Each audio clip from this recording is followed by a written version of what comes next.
జై శ్రీరామ్. అందరికి నమస్కారం. చిన్న కథ, మంచి సందేశం. ఒక సామెత ఉంది, కబీర్ దాసుడు చెప్తారు, గురు గోవింద దోనో ఖడే కాకి లాగో పాయ్, బలిహారీ గురు ఆప్కి గోవింద దియో బతాయ్. అంటే గురు మరి గోవింద ఇద్దరు ఒక దగ్గరే ఒకటే టైంలో కనిపెడితే ఎవరికి నమస్కారం చేయాలి? కబీర్ దాసులు చెప్తారు, గురువుకి నమస్కారం చెయ్యి. ఆ గోవిందుడు ఎవరు, ఎక్కడ ఉంటాడు అని చూపించింది ఈయన. కాబట్టి ఫస్ట్ నమస్కారం ఈయనకి, తర్వాత దేవునికి నమస్కారం. అంటే గురు అంత మహత్వం. గురుర్ బ్రహ్మ, గురుర్ విష్ణు, గురుర్ దేవో మహేశ్వర, గురు సాక్షాత్ పరబ్రహ్మ, తస్మై శ్రీ గురువే నమః అని మన శాస్త్రాల్లో చెప్తారు.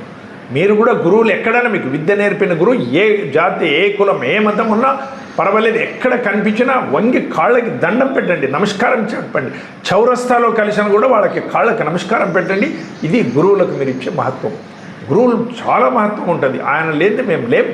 ఈరోజు మేము ఉన్నామని 4 మాట్లాడుతున్నామంటే ఎప్పుడో నాకు కూడా ఒక గురువు నేర్పించిన విద్య నుంచి ఈరోజు నేను వాట్సాప్లో, ఫేస్బుక్లలో మాట్లాడుతున్నాను. అది వాళ్ళ అనుగ్రహం, అది మేము మర్చిపోకూడదు. ఇవి గురువుల గురించి మేము చిన్న చిన్న ఉదాహరణలు. రోజు ఒక ఆయన రిటైర్డ్ టీచర్ గార్డెన్లో కూర్చున్నాడు. ఒక యువకుడు వచ్చి నమస్కారం చేసి, గురుగారు నమస్కారం, బాగున్నారా? బాగున్నాను ఆయన. నన్ను గుర్తుపట్టారా? లేదు నాయన, నాకు గుర్తు రావటం లేదు. చూస్తారు, కళ్ళు కూడా ఇది అయిపోయింది, గుర్తు రావటం. గురుగారు, నేను మీ స్టూడెంట్ని. నేను ఇప్పుడు ఐఏఎస్ వరకు చదువుకున్నాను. అయితే నాకు ఐఏఎస్ కావద్దు, ఐపీఎస్ వద్దు, ఒక స్కూల్ టీచర్ కావాలని మీ నుంచి ప్రేరణ తీసుకున్న గురుగారు. అందుకొరకు ఒక టీచర్గా పనిచేస్తున్నా.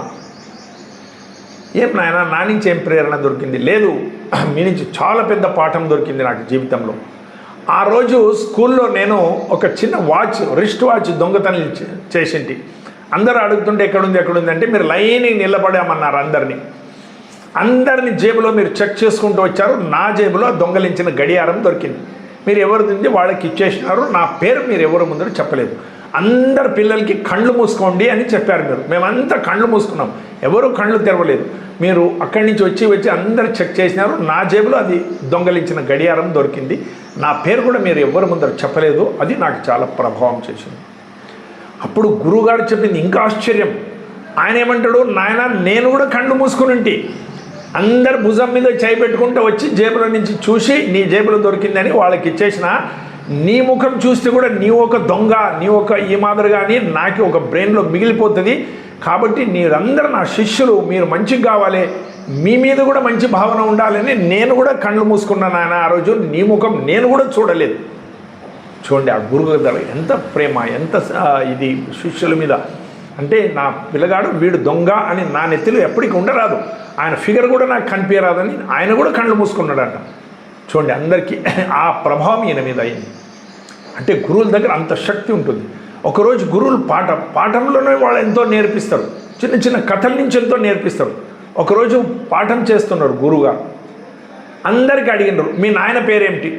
అన్ని పిల్లలు చెప్పినారు ఫలానా ఫలానా అని. మీ తాత పేరేమిటి? కొందరే చెప్పినారు. మీ ముత్తాత పేరేమిటి? తెలియదు అని. ఎవరికి తెలియదు, ముత్తాత పేర్లే తెలియదు. 1, 2 తెలుస్తుంది, ముత్తాతది ఎవరికి తెలుస్తుంది? రామ గురించి తెలుసా? రామ గురించి తెలుసు, రామాయణంలో ఉంటాడు. కృష్ణుడు గురించి తెలుసా? పిల్లలకి అడుగుతాడు గురుగారు. తెలుసు గురుగారు, కృష్ణుడు మహాభారతంలో వస్తాడు. వివేకానందని గురించి తెలుసా? తెలుసు గురుగారు. శంకర భగవత్పాదుల గురించి తెలుసా?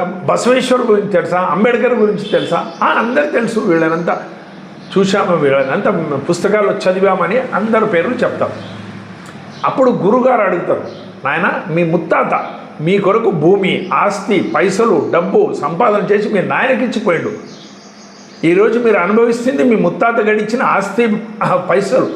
మళ్ళీ ఆయన పేరు ఎందుకు జ్ఞాపకం లేదు? మీ కొరకు అంత ఆస్తి, పైసలు, ఇండ్లు చేసిపోయిండు, ఆయన పేరు ఎందుకు మీకు జ్ఞాపకం లేదు? ఏమో సార్ మాకు తెలియదు అంటాం. అప్పుడు గురుగారు, రహస్యం ఉంది నాయన దీంట్లో. మీ ముత్తాత మీకు ఆస్తి చేయాలి, నా కొడుకు బాగుండాలి అని చేను, సంపాదన, ఆస్తి, పైసలు చేసిపోయిండు. అయితే ఈ రామ, కృష్ణ, వివేకానంద, అంబేద్కరు, శంకర భగవత్పాదులు, బసవేశ్వరులు వీళ్ళు సమాజం కొరకు, దేశం కొరకు, రాష్ట్రం కొరకు పనిచేసిండ్రు. కాబట్టి 1000 సంవత్సరాల తర్వాత కూడా మీరంతా వాళ్ళని జ్ఞాపకం చేస్తున్నారు. మీ తాత ఏం చేసాడు? మీ నాయనకి మంచిగా ఉండాలి, మీ నాయనకి భూమి ఉండాలి, ఆస్తి ఉండాలి అని చేసిపోయాడు. తన స్వార్థం కొరకు చేసిపోయాడు. అందుకొరకు ఎవరు అడుగుతలేరు. ఈరోజు ఇంట్లో నాయన ఫోటో ఉంటుంది కానీ తాత ఫోటో ఎవరింట్లో ఉండదు, మ్యాక్సిమం ఉండదు. అంటే మా తాత ముత్తాతలు మా కొరకు ఇంత భూమి ఆస్తి చేసినా మేము మర్చిపోతాము. శంకర భగవత్పాదుల్ని, రామన్ని, కృష్ణుని, బసవేశ్వరుని, అంబేద్కర్ని అందరినీ జ్ఞాపకం పెట్టుకుంటామంటే వాళ్ళు దేశం కొరకు, సమాజం కొరకు మంచి పని చేసినారు. అది మేము జ్ఞాపకం పెట్టుకోవాలి. నాకు ఈరోజు కూడా జ్ఞాపకం ఉంది. నేను శాఖకు పోతుంటే కుప్పేరావు అని మా గురుగారు మహానుభావులు, పెద్ద మనిషి. నేను శాఖలు పోయేటప్పుడు చెప్పులు ఒకటి ఇక్కడ ఎగ్గేది, ప్రార్థన చేసేది, ఆటలో ఉండాలి అనేది ఒక ఉద్దేశంతో ఆయన వచ్చి నా 2 చెప్పులు తీసి ఒక లైన్గా పెట్టేవాడు. నేను అడిగాను, సార్ మీరెందుకు చెప్పులు ముట్టుకుంటారు, మావి చెప్పులు అక్కడ ఎక్కడ పోతావు, ఎవరు తీసుకుంటారు అంటే, అట్లా కాదు నాయన, చెప్పులు లైన్గా ఉండాలి, చూడు అందరు లైన్గా పెట్టినారు, నీవు కూడా లైన్కి పెట్టాలి కదా అని చెప్పేవాడు. ఇప్పుడు నాకు 70 సంవత్సరాల తర్వాత ఆ లైన్లో చెప్పులు పెట్టే దాంట్లో ఎంత రహస్యం ఉంది అనేది ఈరోజు నాకు అర్థమవుతున్నది. ఈరోజు కూడా నా వస్తువులు, నా వ్యవస్థ, నా మాట కథ అందరూ సిస్టమేటిక్గా ఉండాలి అనేది ఆ గురువుగారు చెప్పులు చక్కర్లు పెట్టింది నాకు ఈరోజు జ్ఞాపకం వస్తుంది. ఆ దాంట్లో అంత గురువుల గారి దగ్గర అంత శక్తి ఉంటుంది. ఒక రోజు విపి సింగ్ గారు ప్రధానమంత్రి, మురళీ మనోహర్ జోషి గారు పార్లమెంట్లో మెంబర్ ఆఫ్ పార్లమెంట్. ఆయన మాట్లాడుతూ ప్రధానమంత్రిని విపి సింగ్ని చూపించి, ऐसा नालायक मैं दुनिया में कहीं नहीं देखा, कुछ काम का आदमी नहीं है అని తిట్టేసిండు. నాలాయక్, పనికిరానోడు వీడి ముఖం చూడరాదని. అప్పుడు లంచ్ అవర్స్లో కమ్యూనిస్ట్ పార్టీ వాళ్ళు ఎవరు విపి సింగ్ చెప్పినారట, ఏమయ్యా ఆయన ఒక ఎంపీ, ఆయన జోషి నిన్ను నాలాయక్ అంటాడు, పనికిరానోడు అంటాడు, నీ ఒక ప్రధానమంత్రి దేశానికి ఇలా మాట్లాడొచ్చా, నువ్వు కంప్లైంట్ చేయి స్పీకర్కి, ఆయన సస్పెండ్ అయిపోతాడు అంటే. అప్పుడు విపి సింగ్ చెప్పిన మాటలు, అయ్యా మీరు ఆయన మీద కంప్లైంట్ చేయమంటున్నారు. ఆయన తిట్టేటప్పుడు నేను ఇట్లా ముఖమెత్తి కూడా చూడలేదు, నాకు లోపల భయం. ఆయన నా గురువు గారు, నాకు అలహాబాద్లో చదివేటప్పుడు కెమిస్ట్రీ చదివిపించిండు నాకు. ఆయన నా టీచర్, ఆయన గురువు. నాకు తిట్టేటప్పుడు నేను ఆయన ముఖం కూడా చూసేదానికి నాకు భయం వేసింది, అందుకొరకు నెత్తి కిందికి వేసుకున్నా అని చెప్పిండంట విపి సింగ్. చూడండి ఎంత ప్రభావం ఉంటుంది, ఎంత గురుగారు శక్తి ఉంటుంది. కాబట్టి మా గురువులు ఎవరు ఎక్కడ కలిసినా అందరూ కాళ్ళకి నమస్కారం చేయండి, అలవాటు వేసుకోండి.